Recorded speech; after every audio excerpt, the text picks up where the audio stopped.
आप सभी को मेरा नमस्कार। मैं दीपक सिंह, VR1 दीपक सिंह की कलम से का क्रिएटर। आज दीपक सिंह की कलम में मैं शिवतांडव स्तोत्रम के 4 श्लोकों का वाचन करूँगा।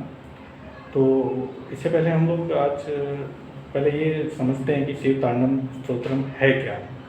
शिवतांडव की रचना किसने की थी और क्यों की थी, और शिवतांडव जो स्तोत्रम है उसका वाचन कब करना चाहिए, इसके वाचन से क्या होता है, क्या फल मिलता है, तो ये सब हम आज इस वीडियो में जानेंगे।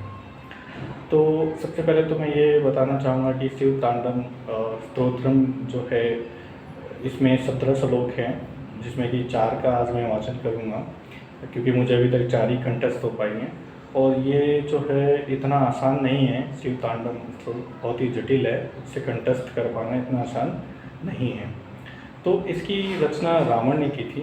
जी बिल्कुल, रावण ने जो लंकापति रावण कहलाते थे या कहलाता था, क्योंकि दुष्ट था, कहलाते थे भी बोलते, चलो कोई नहीं, हम तो अपनी मर्यादा रखते हैं। तो रावण जो लंकापति रावण था वो एक ब्राह्मण भी था और एक राक्षस भी था। ब्राह्मण कैसे था?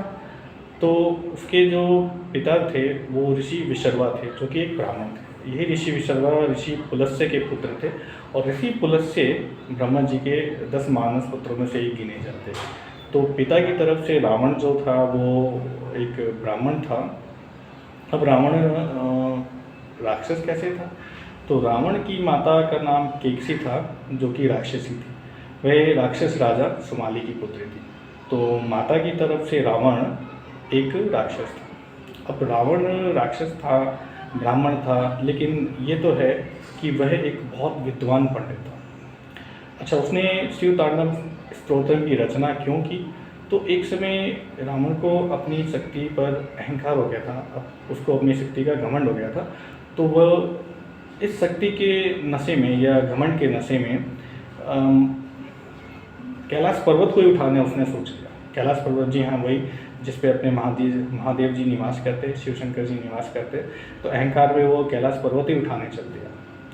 अब जब वो कैलाश पर्वत उठा रहा था तो अपने बाहों से उसको उठाने वाला था, तो महादेव जी ने अपने पैर के सिर्फ अंगूठे से उसको पर्वत को नीचे झुकाया, जिससे रावण का पूरा जो हाथ या जिसे बाँह भी कहते हैं, बाजू, वो उस पर्वत के अंदर दब गया। इससे उसको बहुत पीड़ा हुई, बहुत दर्द हुई, और तब उसे अपनी गलती का एहसास हुआ, उसे अपने अहंकार का पता चला। तो शिव जी को प्रसन्न करने के लिए उसने तुरंत शिवतांडव स्तोत्रम की रचना की। शिवतांडव स्तोत्रम में वो शिव शंकर जी की प्रशंसा करता है, स्तुति करता है, और अपने को क्षमा करने के लिए याचना करता है, उनकी प्रशंसा करके। शिवतांडव स्तोत्रम जो है, इसके वाचन के लिए कोई निश्चित समय नहीं है, किसी भी वक्त इसका वाचन किया जा सकता है। और क्यों करना चाहिए, तो इससे क्या मिलता है?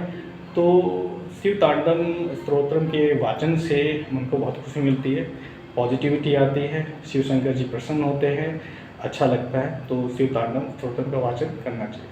तो पेश है आज शिवतांडव स्तोत्रम की 4 श्लोक। तो पहला श्लोक कुछ ऐसे है। जटाटवी गलज्जल प्रवाह पावितस्थले कलेव लंब लंबितां भुजंग तुंग मालिका डमट डमट डमट डमन निनाद वरवयं चकार चंड तांडवम तनो तुनः शिवा शिवा। ये पहला श्लोक है। तो दूसरा श्लोक कुछ ऐसे है। जटा कटाह संभ्रम ब्रह्मनिल्प निर्झरि विलोल बीच बल्लरि विराजमान मूर्धनि धगत धगत धगत ज्वलन लाट पट्ट पावके किशोर चंद्रशेखरे रति प्रदीक्षण ममा। ये दूसरा, थोड़ा सा गया हूँ, कोई नहीं। तीसरा श्लोक।